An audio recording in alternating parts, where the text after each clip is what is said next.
वक्त से हारा या जीता नहीं जाता, केवल सीखा जाता है।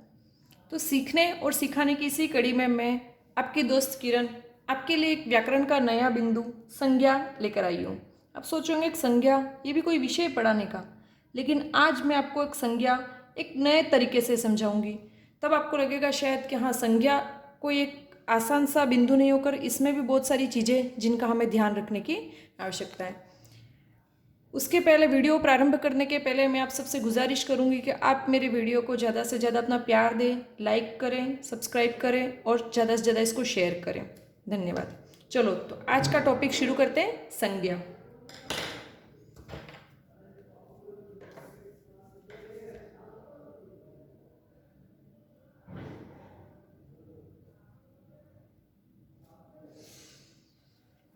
संज्ञा, संज्ञा शब्द की व्युत्पत्ति अगर देखें तो संज्ञा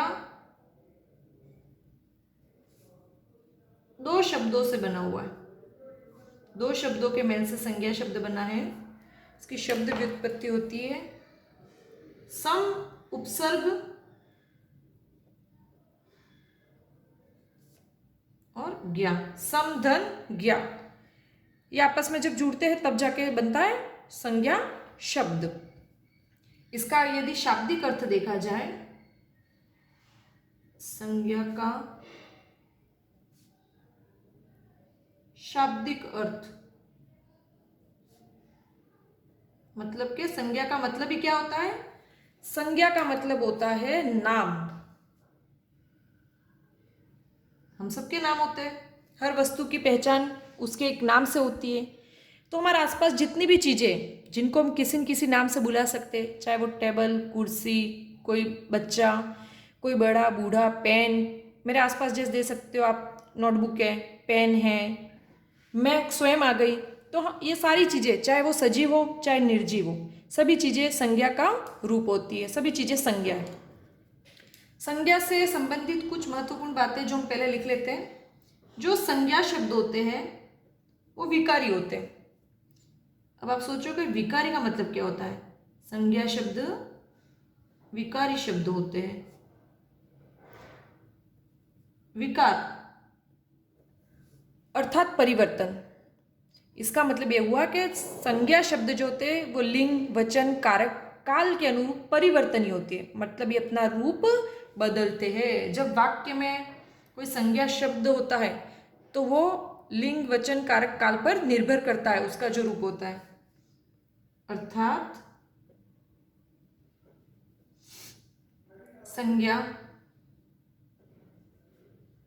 लिंग, स्त्रीलिंग पुल्लिंग है ना, वचन एक वचन, बहुवचन, कारक हम आगे पढ़ेंगे, व काल वर्तमान काल, भूतकाल एवं भविष्यत काल के अनुरूप,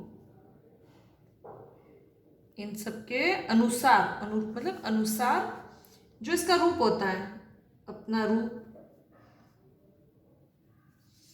निर्धारित करती है।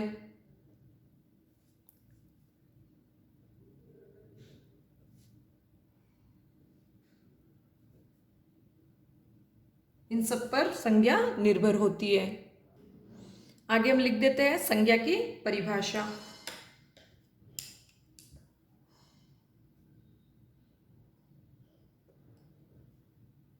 बचपन से हम पढ़ते हैं संज्ञा की परिभाषा, वही है, इसमें कोई बदलाव नहीं है।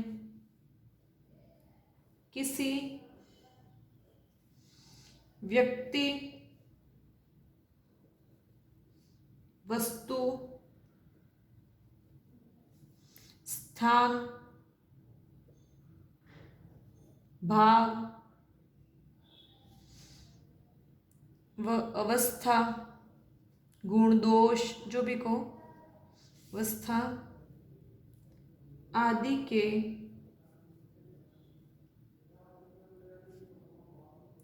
नाम को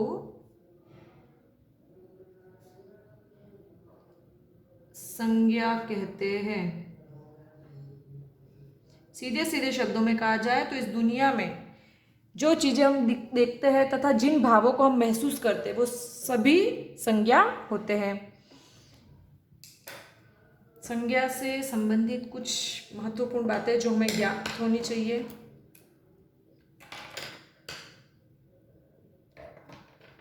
वो है कुछ संज्ञा शब्द प्राणीवाचक तो कुछ अप्राणीवाचक।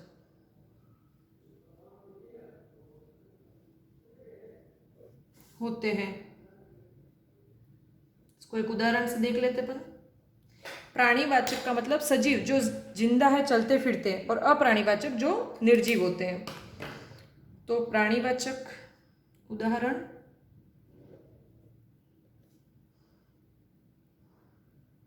प्राणीवाचक या सजीव।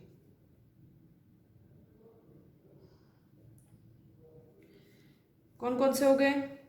जैसे मैं कहूँ राम, बालक, गाय, बेल,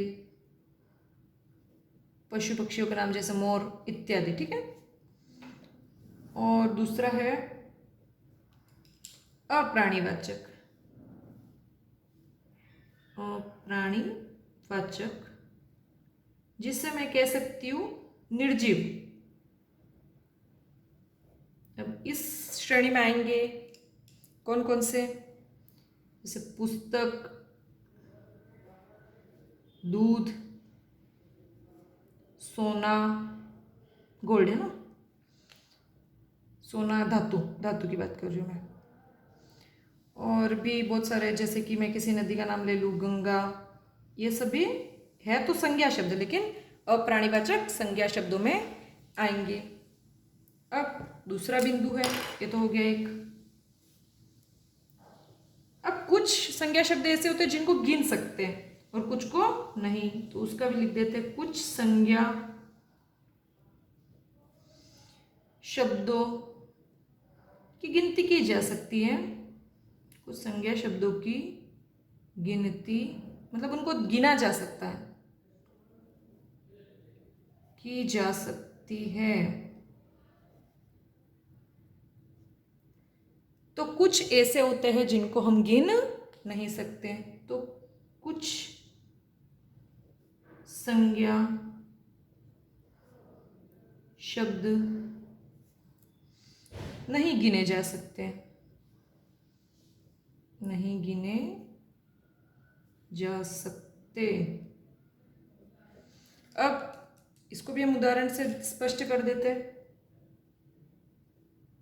उदाहरण है जो गिन सकते हैं, मतलब जिनको हम संख्यात्मक आधार पर गिन सकते हैं, तो इनको कह सकते हैं हम संख्यावाची।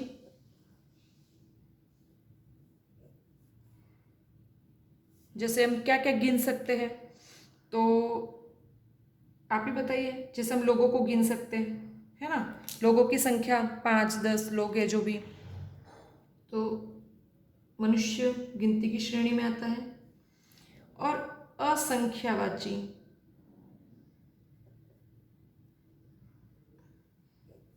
यहाँ पर अपन पुस्तकें,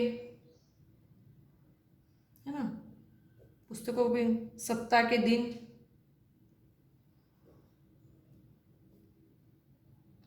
ये सभी संख्यावाची में। और असंख्यावाची जैसे हवा, पानी, है ना, फिर भाव, सारे भाव वो को गिना नहीं जा सकता। प्रेम, घृणा, जैसे दूध,